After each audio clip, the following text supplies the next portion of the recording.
Magnetic और पारामैग्नेटिक में difference. पहले पारामैग्नेटिक लिख लो।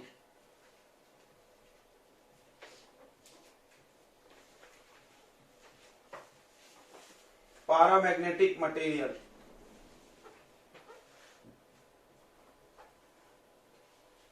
और दूसरा डायमैग्नेटिक मटेरियल।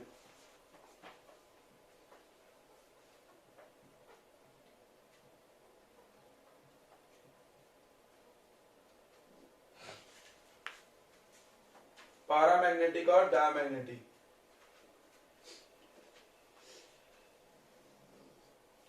तो एकदम सबसे पहला पॉइंट ये लिखो कि पारामैग्नेटिक उस सब्सटेंस को बोलते हैं जिसको मैग्नेटिक फील्ड क्या करती है, अट्रैक्ट कर लेती है अपने अंदर रखोगे तो, ठीक है, उसको पारामैग्नेटिक बोलते हैं। ये डेफिनेशन बनेगा कि the substance which get attracted by magnetic field is called paramagnetic material.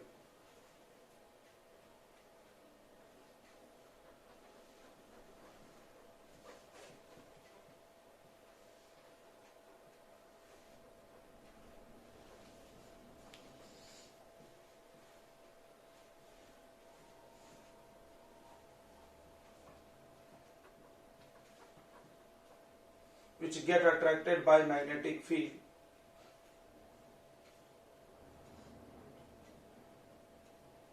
is called paramagnetic material.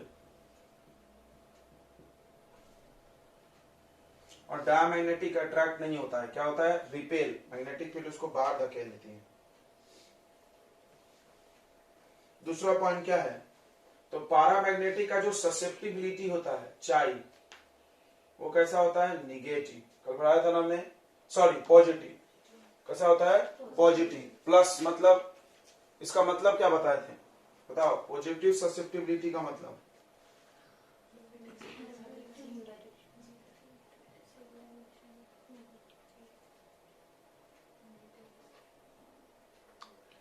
Positive susceptibility.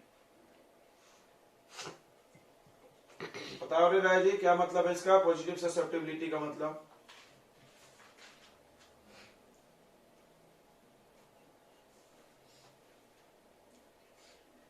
कल समझाया था हमने कि मान लो इस मटेरियल को तुम मैग्नेटिक फील्ड में रखोगे तो ये अपना मैग्नेटिक फील्ड जो इसके अंदर उत्पन्न होगा उसका डायरेक्शन और बाहर के मैग्नेटिक फील्ड का डायरेक्शन क्या रहेगा, same.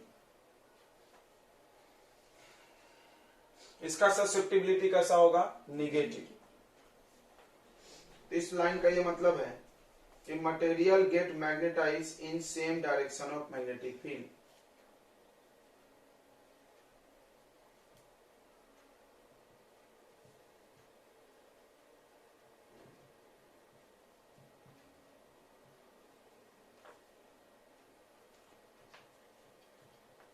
in same direction of magnetic field.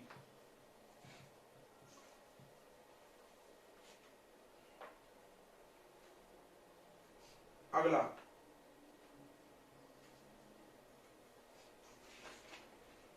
तो पारामैग्नेटिक का जो ससेप्टिबिलिटी होता है, ध्यान से सुनना, उसका वैल्यू कितना होता है आपको ये भी बता देना है। वो होता है 0 से बड़ा और एप्सिलॉन नॉट से छोटा। पढ़े हो ना एब्सोल्यूट नॉट, पॉजिटिव नंबर है नहीं है, एब्सोल्यूट नॉट पॉजिटिव होता है कि नहीं होता है, 8.85 पढ़े ना सबने, उससे छोटा, मतलब 1 से बड़ा नहीं है ये। अब सुनो, इसका बड़ा इंपॉर्टेंट बात बता रहे हैं। अब तुमको हम एक रिलेशन पढ़ाए थे कि ससेप्टिबिलिटी इक्वल टू 1 प्लस, नहीं सॉरी उल्टा हो गया, mu r equal to 1 plus susceptibility पढ़ाए थे। यानी अगर म्यू आर चाहिए, रिलेटिव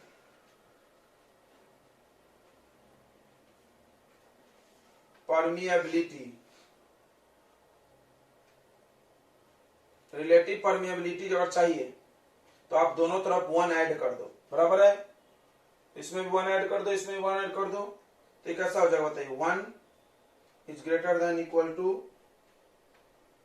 बताओ बच्चों कितना आएगा, mu r less than equal to 1 plus epsilon. बोलो समझाइए, क्यों 1 ऐड कर दिए, क्योंकि ये रिलेशन है ना भाई, अभी तो बता रहे 1 प्लस ससेप्टिबिलिटी करोगे, ससेप्टिबिलिटी के सारे वैल्यू में 1 प्लस करो। देखो इधर भी, इधर भी, इधर भी, सोचो यहाँ भी +1, यहाँ भी +1 और यहाँ भी +1, तो इसको लिख देंगे हम म्यू आर, लिख देंगे 1 प्लस चाहे को म्यू आर, इसको छोड़ दिए, इसको भी छोड़ दिए।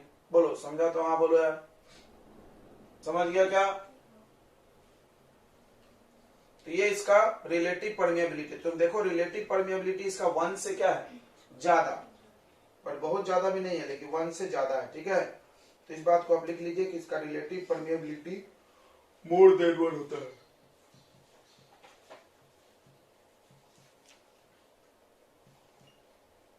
इसका रिलेटिव परमिएबिलिटी क्या होता है, मोर देन 1,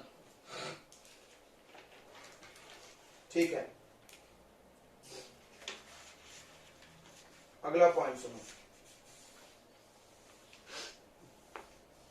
जब हम किसी मैग्नेटिक फील्ड के अंदर, जब हम किसी मैग्नेटिक फील्ड के अंदर, मान लो ये मैग्नेट है, मैग्नेटिक फील्ड है, यहाँ पे, यहाँ 2 मैग्नेट लगा है नॉर्थ और यहाँ लगा है साउथ, इधर से इधर मैग्नेटिक फील्ड है।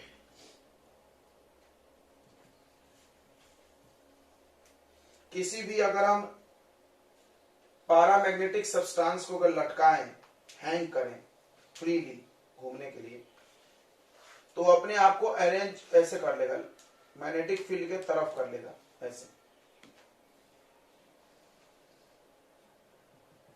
अगर हम किसी पैरामैग्नेटिक सब्सटेंस को फ्रीली हैंग करें, लटका दे मैग्नेटिक फील्ड के अंदर,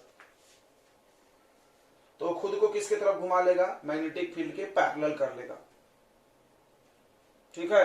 डायमैग्नेटिक नहीं करता, डायमैग्नेटिक परपेंडिकुलर हो जाता है। कैसे हो जाता है मैग्नेटिक फील्ड के परपेंडिकुलर, ठीक है। तो when paramagnetic material suspend freely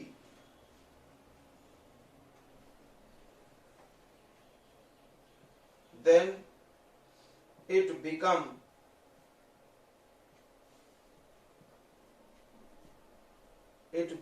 parallel to magnetic field। ये क्या हो जाता है, मैग्नेटिक फील्ड के पैरेलल हो जाता है, ठीक है। इतनी बातें समझ गई कि आप इधर के पूरे पॉइंट्स कंप्लीट कर लोगे। बस हम आपको 2 पॉइंट में मदद करते हैं। एक ये ससेप्टिबिलिटी वाले में, डायमैग्नेटिक का ससेप्टिबिलिटी बच्चों ध्यान दो निगेटिव होता है। तो कहां से कहां तक होता है, -1 से लेकर के 0 तक। सुन लो रे ए आत्मा लोग, -1 से 0 निगेटिव नंबर है कि पॉजिटिव है, बस इतना बताइए। निगेटिव है ना, तो 0 से कम हो गया तो -0.2 -0.3 ऐसा। चलिए तो ये निगेटिव वाला पॉइंट लिख लेना। उसके बाद इसमें आता है रिलेटिव परमिएबिलिटी के साथ क्या होगा, हमने क्या बोला था, चाय में सब में 1 जोड़ दो, 1, तो ये क्या हो जाएगा बताइए, म्यू आर। ये लिख देंगे इसको म्यू आर, इधर लिख देंगे 1 और इधर क्या लिख देंगे 0, यानी इसका म्यू आर क्या होता है 1 से छोटा।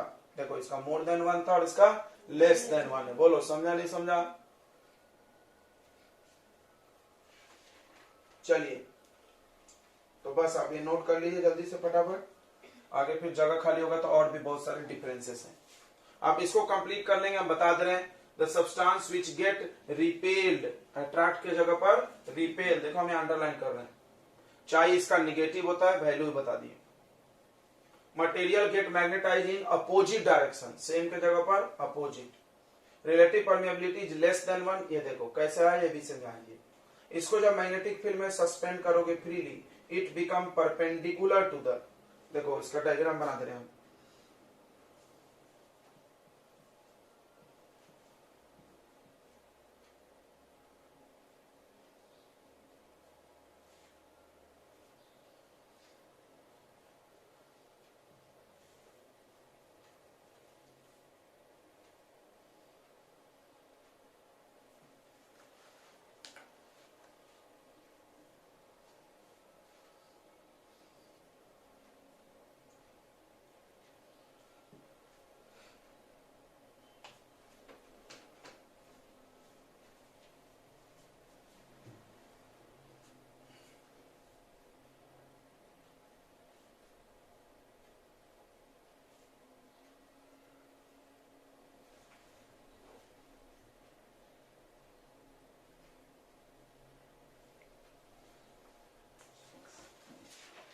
कितने पॉइंट हो गए बच्चों? 5 हो गए क्या?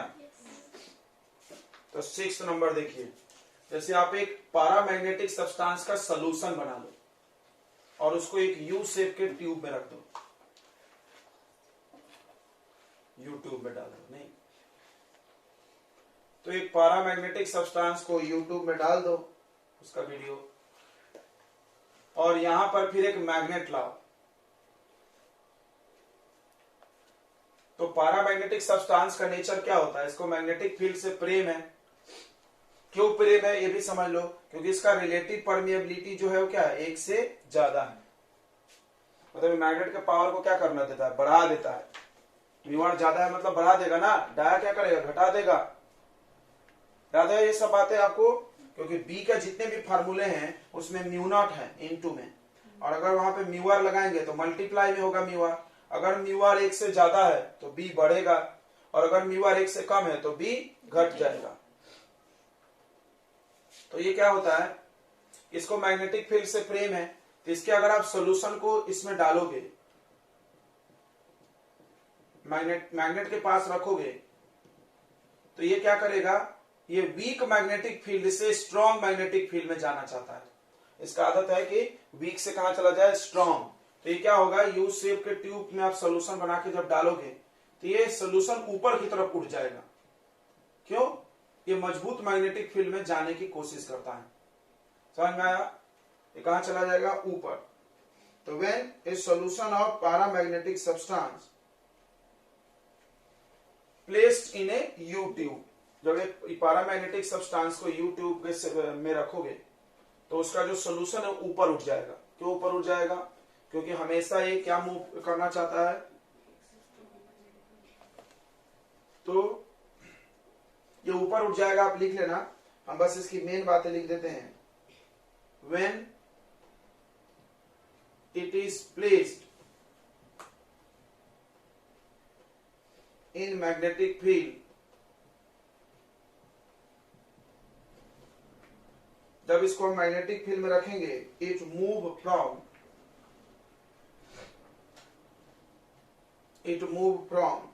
weak magnetic field to a strong magnetic field.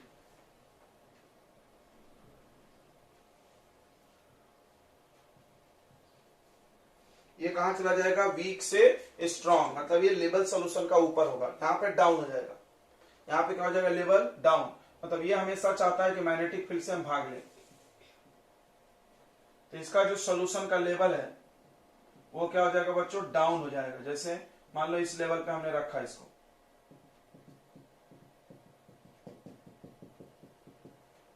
तो ये लेवल आपको नीचे आने लगेगा, घट के यहां आ जाएगा, भाग जाएगा। देखो यहां पर मैग्नेटिक फील्ड मजबूत है, वो कहां चला जाएगा? मैग्नेटिक फील्ड से बाहर जाने लगेगा। तो स्ट्रॉन्ग से वीक की तरफ। क्लियर है? इतनी बातें। चलिए अगला पॉइंट ध्यान से सुनो। ये क्या करता है? It attract magnetic field lines. ये मैग्नेटिक फील्ड लाइंस को अट्रैक्ट करेगा। जैसे मान लो आप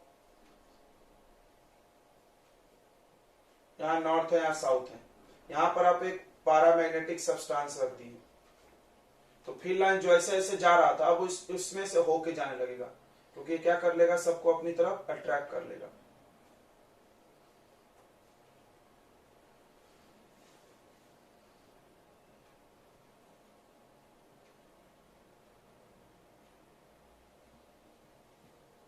ठीक है, ये अट्रैक्ट कर लिया। ये कौन सा सब्सटेंस है आपका? पैरामैग्नेटिक। डायमैग्नेटिक क्या करेगा? रिपेल कर देता है फील्ड लाइंस को।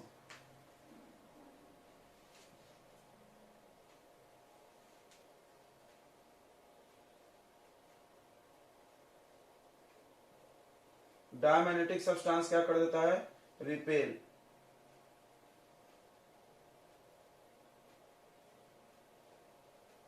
ये देखो, समझ रहा है? दूर भाग जाएंगे फील्ड लाइंस से। चलिए नोट कर लीजिए आप इसको। उसके बाद 8वां पॉइंट क्या होगा? कि जब इसको हम मैग्नेटिक फील्ड में रखेंगे तो ये मैग्नेटिक फील्ड के स्ट्रेंथ को क्या करेगा, बढ़ा देगा ना। क्यों बढ़ा देगा? क्योंकि ये खुद भी मैग्नेटाइज हो जाएगा मैग्नेटिक फील्ड के दिशा में, बराबर। और ये क्या करेगा, घटा देगा।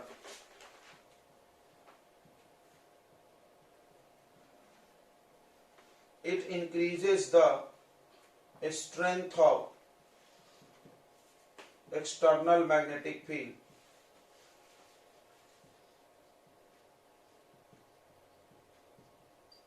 ये बाहरी मैग्नेटिक फील्ड के ताकत को बढ़ा देगा, ठीक है, नोट कर लो जल्दी से। और वो घटा देगा कि जो पारामैग्नेटिक मटेरियल होता है बच्चों, इधर ध्यान दो, पारामैग्नेटिक मटेरियल में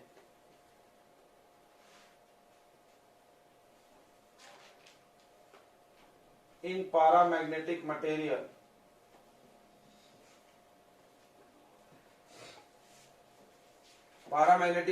में जो ससेप्टिबिलिटी होता है वो इनवर्सली प्रोपोर्शनल होता है टेम्परेचर के। इसको क्यूरी लॉ भी बोलते हैं। जो क्या बोलते हैं? This is Curie law. मिलेगा आगे, ये क्यूरी लॉ मतलब अगर आप टेम्परेचर बढ़ाओगे तो ससेप्टिबिलिटी घट जाएगी। ससेप्टिबिलिटी घटी हो समझता है ना, मैग्नेट बनने की चाहत कम हो जाएगी, मैग्नेट नहीं बनेगा। तो इन पारामैग्नेटिक material susceptibility proportional to inversely proportional to temperature।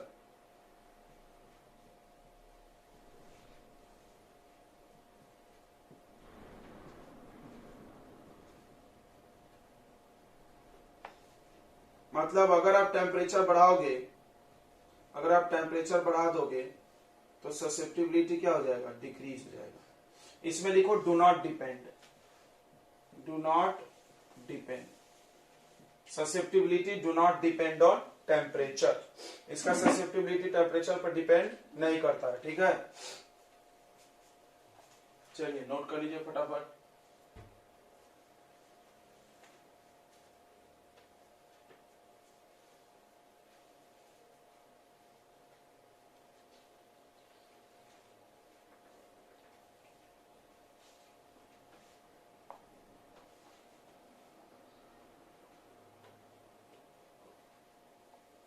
कल हमने आपको पारा और फेरो का और डाई का सबका एग्जांपल बता दिए थे, बताए थे ना। फेरो में तो फिक्स है, आयरन कोबाल्ट निकल, 3 लोग। पारा में बहुत सारे लोग हैं। ऑक्सीजन भी पारामैग्नेटिक होता है, याद रखो। H2O भी पारामैग्नेटिक है।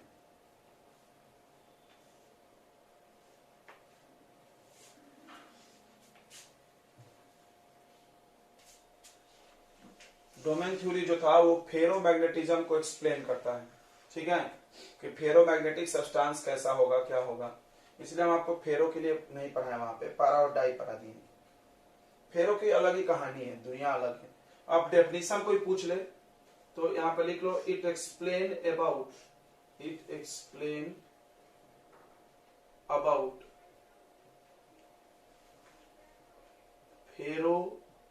फेरोमैग्नेटिज्म।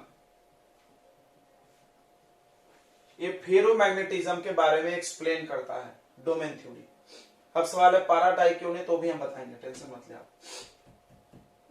फेरोमैग्नेटिज्म के बारे में एक्सप्लेन करता है। फेरोमैग्नेटिज्म होता क्या है?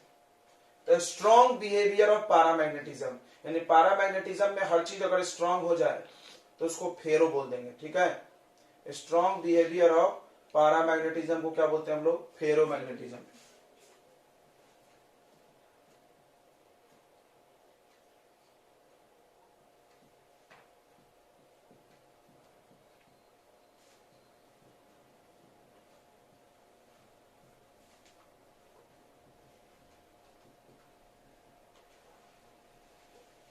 Strong behavior of paramagnetism is called ferromagnetism।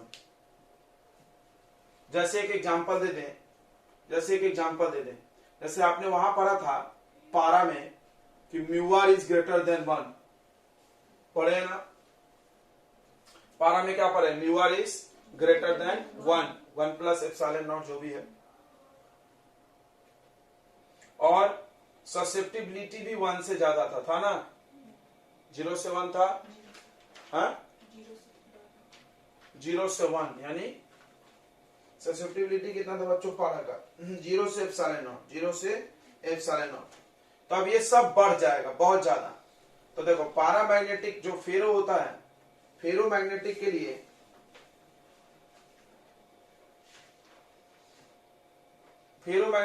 सब स्ट्रांग हो जाएगा, यानी म्यू आर 1 से बहुत ज्यादा हो जाएगा।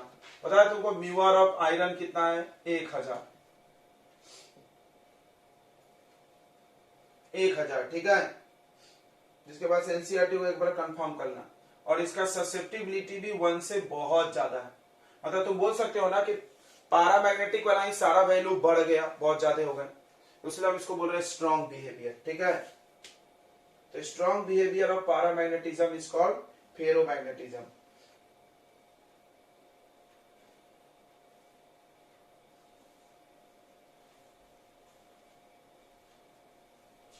अब सुनो, ध्यान से समझते हैं। हर मटेरियल के अंदर क्या बोलता है domain theory? According to this theory,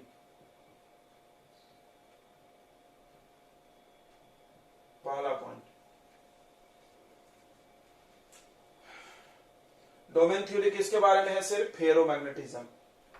ferromagnetism किसको बोलते हैं? तो अगर पारामैग्नेटिज्म का बिहेवियर स्ट्रांग हो जाए तो उसको फेरोमैग्नेटिज्म बोलते हैं। जैसे आप देख लो, इसका रिलेटिव परमिएबिलिटी बहुत ज्यादा है 1 से, कहा 1 कहा 1000, बहुत ज्यादा हो गया। इसका ससेप्टिबिलिटी भी बहुत ज्यादा है 1 से। अब ये थ्योरी क्या बोलता है कि इस दुनिया में जितने भी ऑब्जेक्ट हैं उन सभी के अंदर अपना खुद का एक मैग्नेटिक डाइपोल होता है ना? कल हम समझाए थे, क्योंकि एटम ही डाइपोल है। तो गेर्चुलियन को क्या बताया था? एटम के अंदर मैग्नेट बनाने की क्षमता है, ठीक है। तो एटम के अंदर मैग्नेट बनाने की क्षमता है। देखो आप अभी सिर्फ आयरन के बारे में सोचेंगे, अब तुम सोचोगे हर चीज एटम से बना था, उस पर भी आएंगे धीरे से कि वहां क्यों नहीं है ऐसा चीज।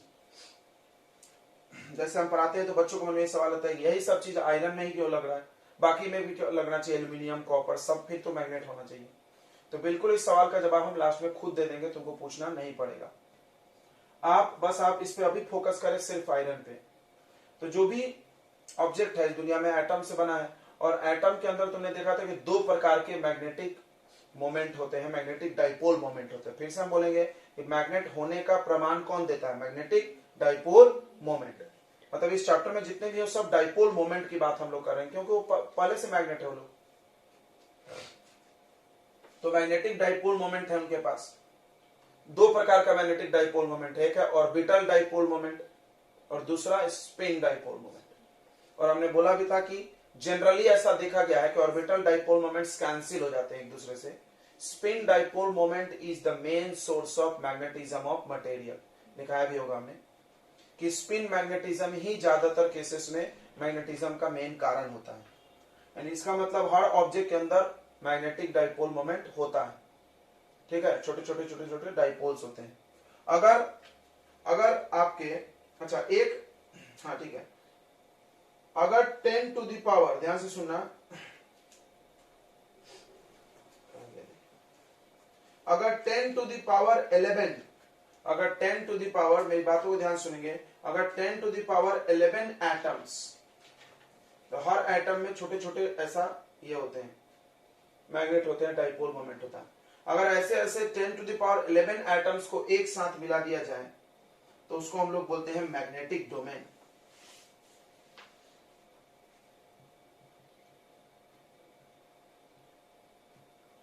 एक डोमेन का जो साइज होता है बच्चों वो 1 नैनोमीटर होता है, सॉरी 1 mm, 1 मिलीमीटर। यानी कुल मिलाकर डोमेन को हम लोग देख सकते हैं आंखों से। 1 mm तो दिखता है ना अपने को, स्केल का जो एक बारीक लाइन है वो क्या है? 1 mm है।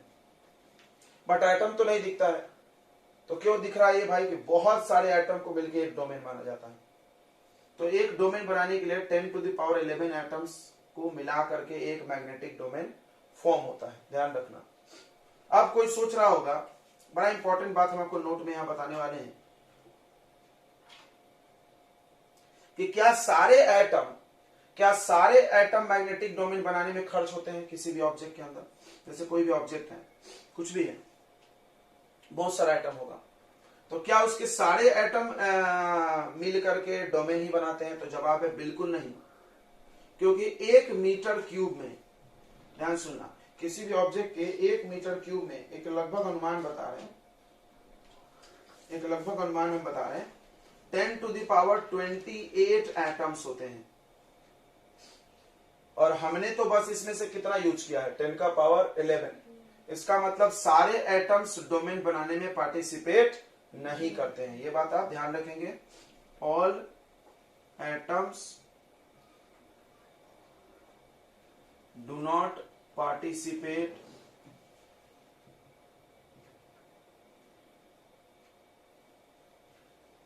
In formation of domain.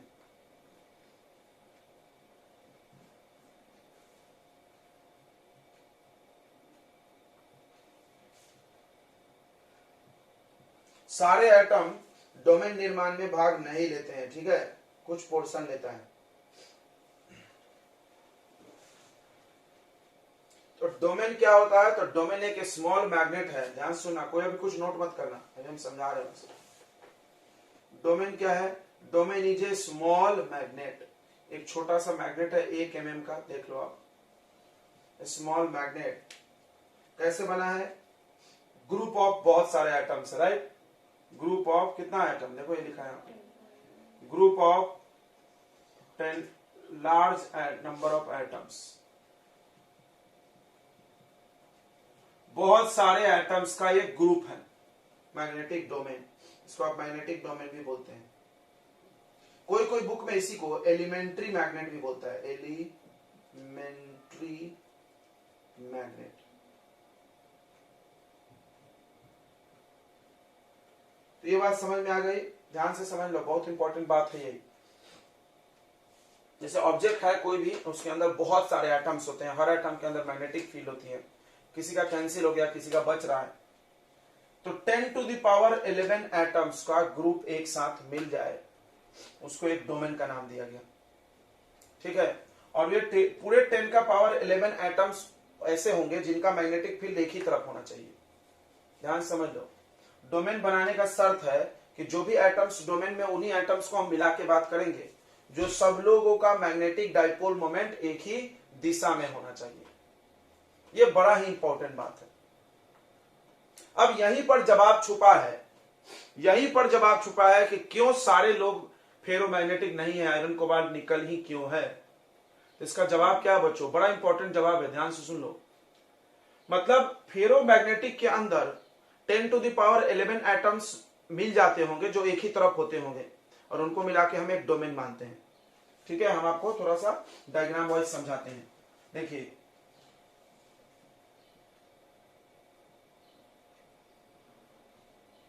अब फिर हम बोलेंगे क्या सारे एटम इसके ऐसे हैं? नहीं, बहुत सारे लोग उल्टा पुल्टा भी हैं। ये हो गया आपका, पूरा मिला दो इसको, ये मान लो 10 to the power 11 एटम्स ऐसे वाले हैं। इन सबको मिला करके एक छोटा सा ऐसा डोमेन बनाया जाएगा। मतलब सिंबल में जो तुम डोमेन बनाओगे, ऐसा बनाओगे, तुम बोलोगे अरे सर इतना एरो एक हो गया, होता है ना यार, फिजिक्स है नहीं है, फिजिक्स में छोटे छोटे छोटे जो वेक्टर क्वांटिटी ऐड होकर एक बड़ा वेक्टर बनता है कि नहीं। तो 10 to the power 11 एटम्स के बदले एक ऐसा बनाया जाएगा जिसमें नॉर्थ इधर माना जाता है, साउथ इधर, और यही आपका डोमेन।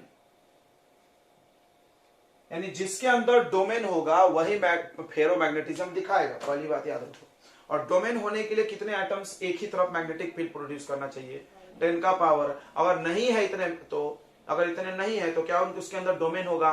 नहीं होगा। कोई बोलेगा कुछ भी नहीं है, क्या होगा? 50, 100, 2, 4, 10,000, 20,000 होगा, उससे कोई फर्क नहीं पड़ता, क्योंकि एक एटम बहुत बहुत बहुत कम मैग्नेटिज्म दिखाता है।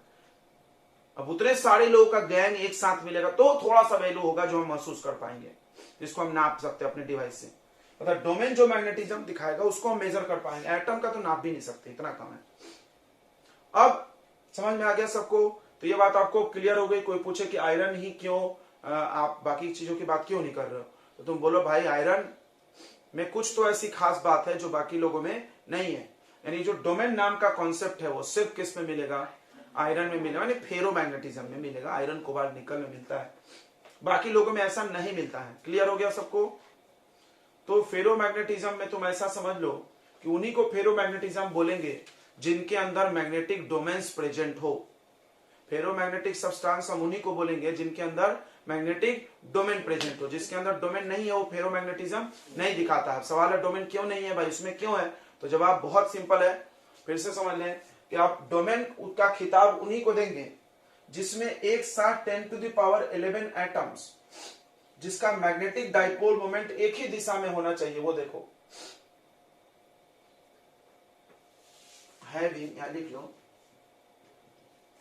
Having dipole moment in same direction.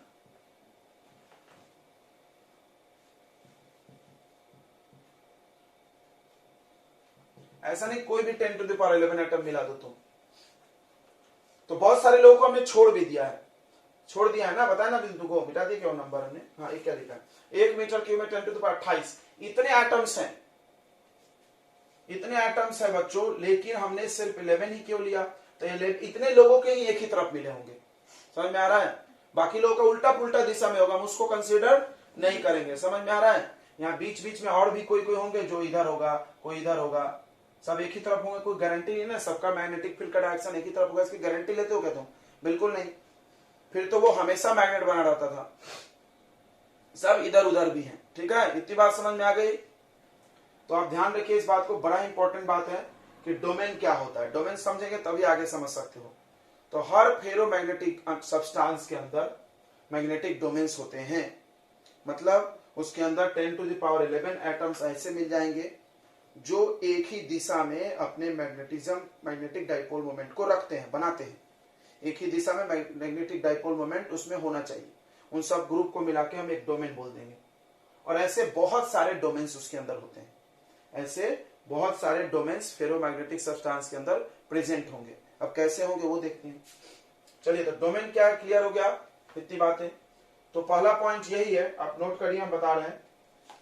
देखिए,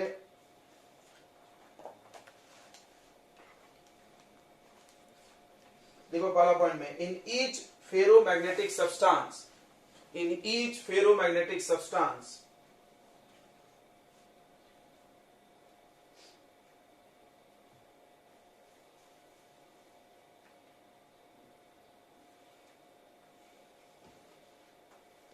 large number of atoms, large number of atoms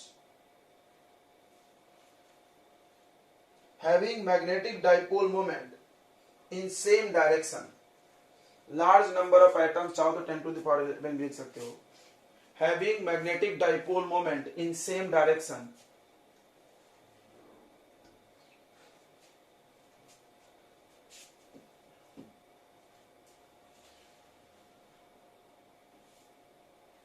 get arranged to form a magnetic domain। यहां पर ये वाला नोट तुम लिख सकते हो कि सारे एटम पार्टिसिपेट नहीं करते हैं डोमेन बनाने में, क्लियर है? To form magnetic domain, to form magnetic domain लिख लिए। अब ये बात बहुत क्लियर होना जरूरी है, क्या सारे एटम लग गए एक ही दिशा में होते हैं? ये तो संभव ही नहीं है। तो आइडियल केस हो गया भाई सब एक ही तरफ मैग्नेटिक फील्ड बना रहा हो, ये गलत, सारे नहीं होते। ये देखो, ठीक है, इसको चाहो तो नोट कर लो, ये भी कर लो, ये पॉइंट, ये और ये। एक डोमेन का साइज 1 मिलीमीटर का होता है, हम उसको आंखों से देख सकते हैं, ठीक है? 1 mm का होता है, और होना भी चाहिए। जब इतने सारे एटम्स मिल जाएंगे तो दिखना चाहिए। तो चलिए आगे बढ़ा जाए। डोमेन का मतलब भी आपने समझाया है। अगला पॉइंट में लिखो,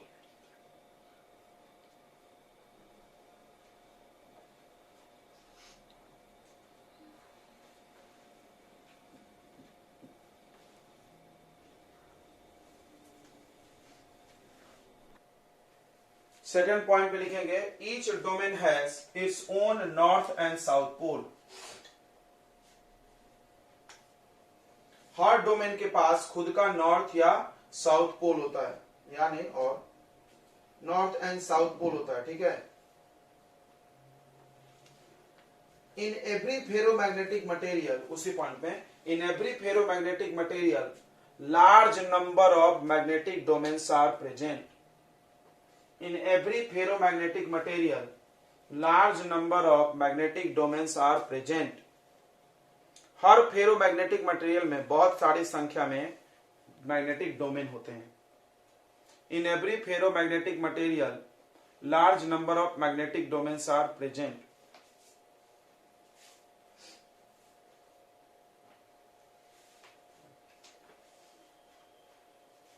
चलिए थर्ड पॉइंट,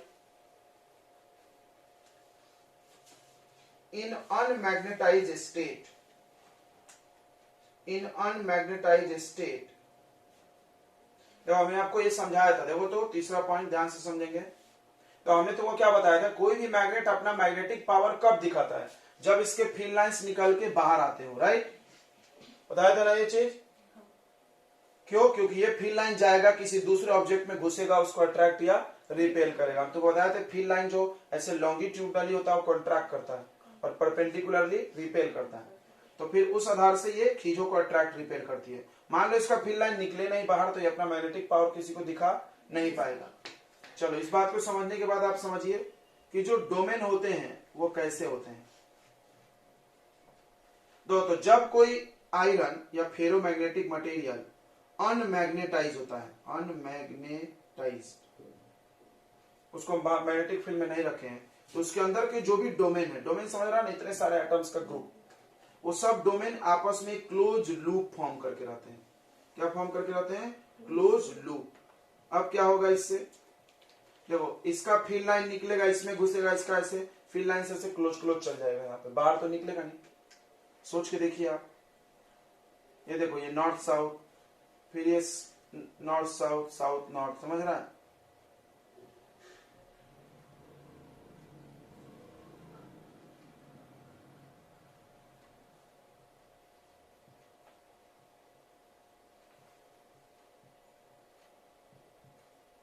तो आप यहां समझिए, जैसे ये नॉर्थ है, ये साउथ है, इसका नॉर्थ से फील्ड लाइन निकला, साउथ में चला जाएगा, फिर यहां से घूमते हुए फिर ये नॉर्थ है, फिर ये साउथ है, ऐसे ऐसे आपस में फील्ड लाइन गोल गोल घूमते रहेगा। क्या कोई बाहर फील्ड लाइन निकलेगा इससे? नहीं। यहां पर अगर हम कोई लोहा लाके रखे तो अट्रैक्ट करेगा इसको? नहीं करेगा। तो ये है एक लोहा जो कि मैग्नेट, इसके अंदर छोटे छोटे मैग्नेट हैं, लेकिन ये अपने शक्ति को पहचान नहीं पाया है कि हमारे अंदर भाई मैग्नेट भी है, सब आपस में घुलमुल हो गए हैं, जुड़ गए हैं, ठीक है। अब जैसे ही हम क्या करेंगे इसको, जैसे ही हम इसको मैग्नेट के बगल में ले जाएंगे, तुमने पढ़ा है कि एक लोहा को जब आप मैग्नेट के बगल में ले जाते हो तो खुद भी मैग्नेट बन जाता है। तो कैसे भाई, कैसे? तो जैसे हम इसको मैग्नेट के बगल में रखेंगे ले जाके, तो मैग्नेट क्या करेगी, ये छोटे छोटे सब डाइपोल है ना, ये छोटे छोटे सब क्या है? डाइपोल। और आपने पढ़ा है कि बार मैग्नेट या मैग्नेटिक डाइपोल पे टॉर्क लगता है, अभी पढ़े थे एक दो दिन पहले। टॉर्क क्या करना चाहती है? टॉर्क चाहती है कि सभी डाइपोल को घुमा के किसके तरफ कर दें? मैग्नेटिक फील्ड के तरफ। ये पढ़ाया होगा हमने। टॉर्क हमेशा कोशिश करती है कि डाइपोल को मैग्नेटिक फील्ड के अलोंग ला दे घुमा के, तो वो टॉर्क क्या करेगा? सबको घुमा घुमा के सीधा कर देगा ऐसे। अब सोचो, ये नॉर्थ साउथ, ये south north, north south, north south, देखो इसका फील्ड लाइन इसमें जाएगा, इसका इसमें, इसका इसमें, इसका कहां जाएगा? बाहर निकलेगा, फिर ये अंदर ऐसे घुसेगा घूम के आके, यहाँ पे साउथ है तो अब ये मैग्नेटिक प्रॉपर्टी शो करेगा। और इधर कौन सा पोल बन जाएगा? पूरा नॉर्थ इधर आया तो नॉर्थ, और इधर पूरे साउथ है तो क्या बन जाएगा? साउथ। आ रहा है समझ में सबको? बताओ। ये हो गया जब आप इसको बाहर के मैग्नेटिक फील्ड में रखें। देखो ये बी एक्सटर्नल है, तो ये देखो उसी दिशा में मैग्नेट बना है, दिख रहा है? ये बाहर का मैग्नेटिक फील्ड इधर, इसका भी तो मैग्नेटिक फील्ड इधर ही है ना। तो फेरो जो पारा का ही तरह होता है, पारा भी बनता था, आयरन को रखो उसी दिशा में बनता था, ये भी बनेगा। तो मैग्नेटाइज स्टेट है। अब सुनना ध्यान से, अब क्या होगा, जैसे ही इसको मैग्नेटिक फील्ड से बाहर निकालेंगे तो क्या होगा, ये नॉर्थ फिर से इधर साउथ से चिपक जाएगा, ऐसा गोलमोल बना लेगा, इधर घूम जाएंगे इसके डोमेन, जैसा था वैसा। समझ रहा है? नॉर्थ साउथ चिपक के आपस में ऐसे ऐसे रिंग रिंग रिंग रिंग बना लेंगे। क्लियर हो गया? तो फिर ये मैग्नेटिक पावर क्या कर देगा? लॉस। फिर हम इसको मैग्नेटिक फील्ड में रखेंगे, फिर मैग्नेटिक फील्ड सबको फोर्स लगाएगी, घुमा के एक तरफ कर देगी, वो मैग्नेट बन जाएगा। इसी तरह लोहे को जब हम मैग्नेटिक फील्ड में रखते हैं तो मैग्नेट बनता है, हटाते हैं तो उसका मैग्नेटिक पावर खो जाता है। ठीक है, इतनी बातें समझ में आ गई? ओके, तो ये हो गई कि आप लोहे का मैग्नेटिक फील्ड में रखोगे तो क्या चेंज होगा फेरोमैग्नेटिक सब्सटेंस को। लिखो अगला पॉइंट में, देखो नेक्स्ट पॉइंट में देखो, these domains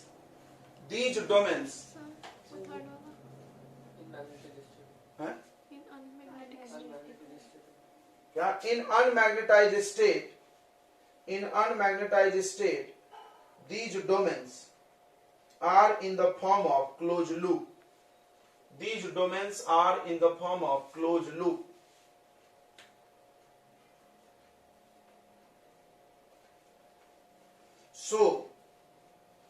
So they do not apply force on external material.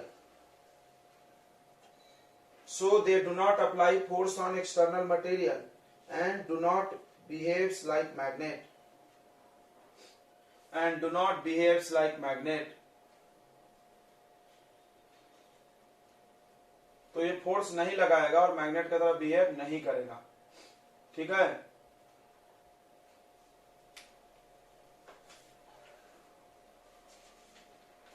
Next point में लिखो, नेक्स्ट पॉइंट में लिखो, when it is placed in external magnetic field,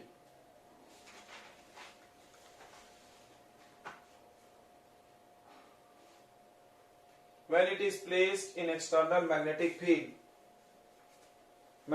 field apply torque on it.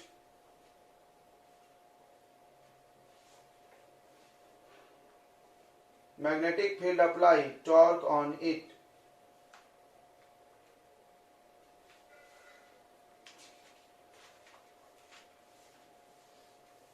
Magnetic field apply torque on it. Magnetic field इस पे क्या लगाएगी, torque लगाएगी।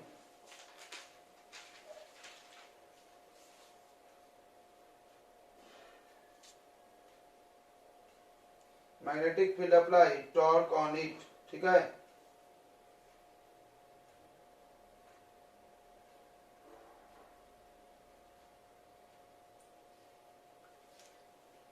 then each domains get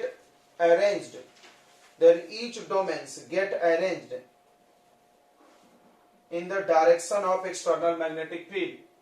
Then each domains get arranged in the direction of external magnetic field. So iron behaves like magnet. So it behaves like, iron मत लिखना, so it behaves like magnet. Iron एक example है, और भी कुछ हो सकता है ना, कोबाल्ट निकल, इसलिए आयरन नहीं लिखे। So it behaves like magnet. Next point, आखिरी देखो, when external magnetic field get removed, when external magnetic field get removed,